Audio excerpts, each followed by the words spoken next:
terra tem palmeiras, nosso amor atravessa o mar. O Wi-Fi daqui não tá pegando direito. Como é que a gente vai se falar? Neto, isso é romantismo. É. Nada a ver, nossa convidada é modernista. Não, você não tá entendendo nada, cara. Isso aqui é amor. Isso aqui é a coisa mais sincera do ser humano, bicho. Isso aqui é o que vale a pena. Já deu, vamos. Não, eu tô ensaiando uma tá na hora de tomar performance. um banho de água gelada, Não é vamos. disso que eu preciso.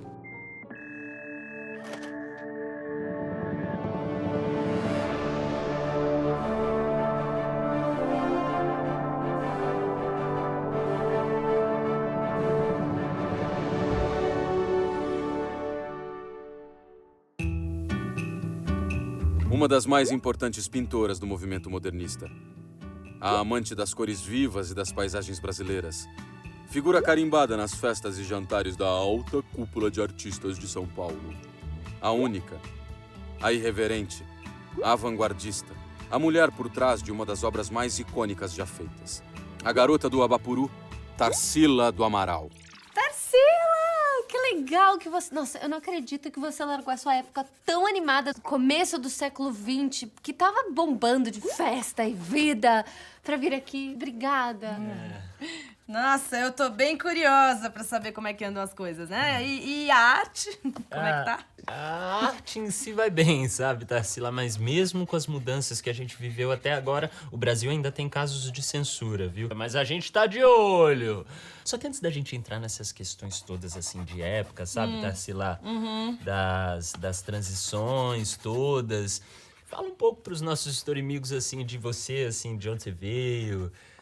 Pra onde você vai hoje à noite? Neto. O que foi, cara? Oh.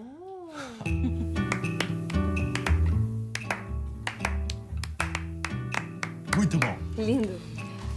Bom, eu nasci numa cidade minúscula chamada Capivari. No interior de São Paulo, eu sou bem caipira mesmo, sabe? Bem caipira, pé vermelho, mas eu tenho orgulho disso. Da hora. Mas eu sempre soube que eu queria mesmo era ganhar o mundo. Já gostava de rabiscar uns desenhos. Daí eu fui pra capital fazer colegial. E eu acho que foi nesse período, se eu não me engano, que eu pintei a minha primeira tela. Sim, com 16 anos. Um pouquinho mais nova que a gente, assim, isso é incrível. Inacreditável, né? Não, mas eu demorei um pouco pra levar a sério, sabe? Eu fui estudar na Espanha, daí eu voltei, aí eu me casei bem cedo, me arrependi, me separei. E eu imagino... Neto. O que foi, cara? E eu imagino que, principalmente na sua época, o divórcio era tabu. O pessoal era caretíssimo. Todo mundo muito apegado aos costumes antigos. Nossa, um horror. A nossa recém-formada república já tinha ares de velhice. Cara, que doido! A gente chama essa república de República Velha. É? Acredita? É mesmo? Que louco! República Velha. A gente chama assim direto. Então, Tarsila, né? Você fez muitas viagens, conta mais. Aí eu comecei a me interessar por escultura e arte cubista, que tava mudando todo mundo da arte lá na Europa. Da hora. Mas eu só fui me interessar por pintura e aprender novas técnicas pra aplicar nas minhas telas depois de adulta. Daí eu fui pra Paris e pude sentir um pouco do clima da Belle Époque. Belle Époque. Ai, essa Tarsila tá toda trabalhada no francês. Vamos aproveitar e ver um pouco mais sobre a Belle Époque. Oui, Oui, mon chéri, você sabe, papai.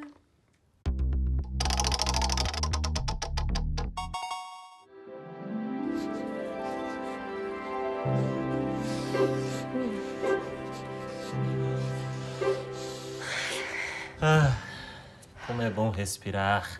Faz bem pra alma, né, Neto? Muito. Muito. Muito.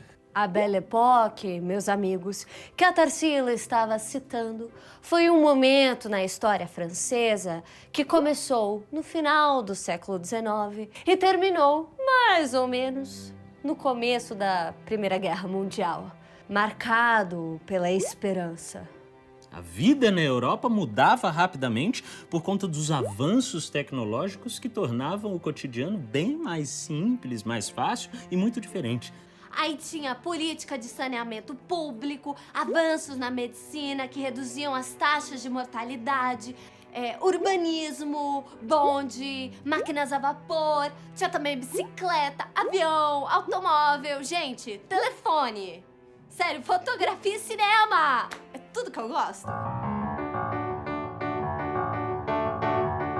A boemia, o otimismo transformaram a Paris daquela época numa referência educacional, científica e artística. Olha, só se falava em outra coisa. Mentira, só se falava nos famosos cabarés. O Moulin Rouge, por exemplo.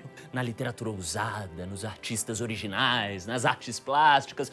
E foi aí que surgiram as vanguardas artísticas na Europa. Movimentos revolucionários que não queriam mais saber dessa coisa de poeminhas, remadinhos e pinturas perfeitas, que era o que a aristocracia gostava. Só que essa euforia toda demorou para chegar aqui no Brasil, com exceção da cidade de São Paulo. Porque sim, existe amor em SP. E já que a cidade já estava acostumada com essas mudanças tecnológicas, então surgiu um movimento chamado de modernista. O crescimento das indústrias de São Paulo fez com que as pessoas saíssem das zonas rurais e fossem para a cidade, criando uma cultura cosmopolita, urbana e cada vez mais agitada. Uau, devia ser muito da hora. Então quer dizer que a cidade estava, assim, nesse momento de ebulição, de criatividade, várias festas, eventos, é isso? Não. A sociedade da época era muito conservadora nos seus costumes e as ideias demoravam para mudar. E quem vive de passado é museu, né? E os artistas estavam buscando uma nova forma de retratar esse universo. Saquei. E exatamente como, Tarsila? Como assim essa nova forma? Na pintura, por exemplo, a ideia de representar o mundo de forma realista já não fazia mais sentido. Também, né? Já deu o que tinha que dar. A gente queria quebrar com esse rigor de mostrar o real. A pincelada ficou mais solta, distorcendo a imagem, nos libertando dessa coisa de ter que pintar um retrato nobre e fiel da sociedade. Então, conta um pouco pra gente como é que foi esse movimento do modernismo, principalmente depois que a Europa sofreu aquele baque da Primeira Guerra Mundial. Pois é. Todo aquele avanço tecnológico servia também para aniquilar cidades inteiras. Esse clima de pós-guerra afetou o mundo todo. Aqui no Brasil, a gente achou que era bom olhar pra gente, olhar pra dentro, pra nossa própria cultura, pro nosso próprio país.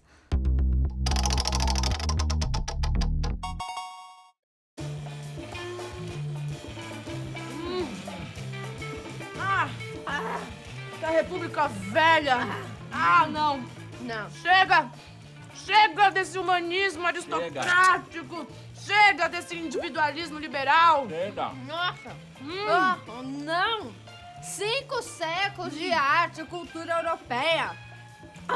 É muita... Já deu! Precisamos de uma ruptura! Exatamente. muita tradição passando de geração pra geração, com ideias cansadas.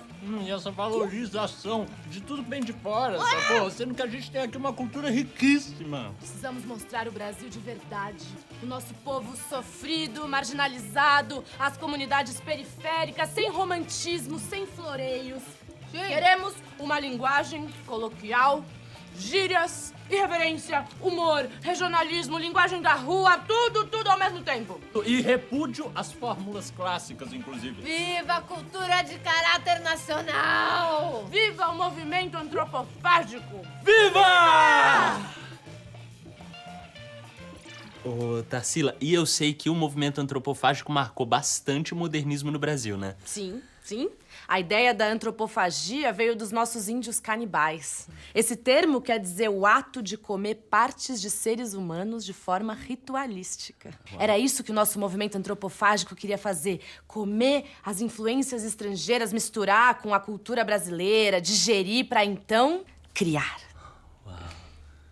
Que lindo isso, Tarsila. E gostoso. Parece saboroso essa mistura. Mas um belo exemplo disso é o seu quadro, Tarsila, Carnaval em Madureira. Ela retratou uma festa de carnaval no Rio de Janeiro, na qual ergueram uma Torre Eiffel de enfeite. Não tem nada mais antropofágico que isso. Uma Torre Eiffel, símbolo de modernidade e tecnologia da Europa, numa festa profana em Madureira. Não, e um dos destaques dessa época, e até hoje, foi o seu quadro Abapuruna. Sim. Vocês sabiam que essa tela foi um presente pro meu marido de então, o Oswald Andrade? Ah, é? É. Eu dei essa tela de presente pra ele numa festinha e sabe o que ele fez? O quê? Uma careta. Diz que não entendeu. Ah, Fê, que desfeito, Oswaldão. Não foi desfeita nada. Ele ficou espantado. Disse que nunca tinha visto nada igual. Quer elogio maior que esse? Storifágicos, caso vocês não saibam, Abapuru significa índio canibal ou índio antropófago. E bem brasileiro, como deve ser. Galera, é o seguinte, agora chegou a hora da gente falar sobre um acontecimento das artes que rolou nos anos 20 do século passado, hã? Vamos lá, porque foi um babado e foi polêmico. Olha.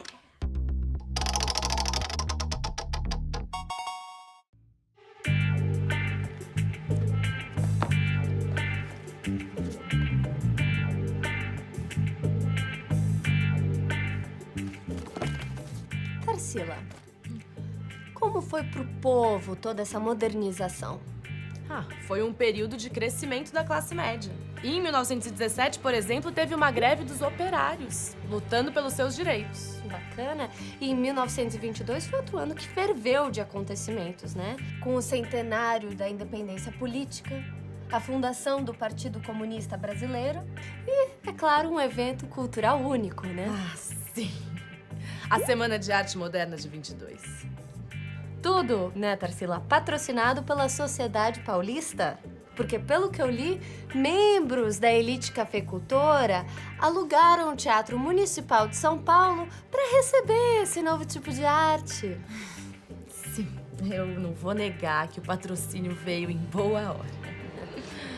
Mas música, dança, artes plásticas, literatura, inaugurando uma nova fase artística brasileira. Até então, o Rio de Janeiro era o único polo cultural. Depois de 22, tudo mudou.